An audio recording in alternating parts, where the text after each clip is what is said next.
नमस्कार मित्रांनो, मी वीज मित्र अशोक इलेक्ट्रिशियन. आपली इंस्टाग्रामची रील बघून या कस्टमरने आपल्याला कॉन्टॅक्ट केला. यांच्या इथं मी आल्याच्या नंतर चेक केल्याच्या नंतर यांच्या मला इथं आर्थिंगचा प्रॉब्लेम सापडला आहे.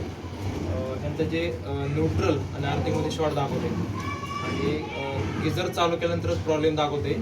सिम्बॉल येतो डायरेक्ट. तुम्ही स्मार्ट मीटरचा जो डिस्प्ले तिथं तुम्ही बघू शकता. कॅमेरा पुढे गेलो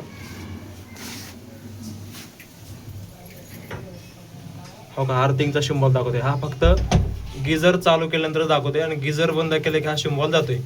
मी ह्यांची पूर्ण वायरिंग टेस्ट केल्याच्या नंतर ह्यांचे न्यूट्रल आणि आर्थिंग मला शॉर्ट सापडली आणि ते शॉर्ट असल्यामुळे ह्या मीटर हा आर्थिंगचा सिम्बॉल दाखवते.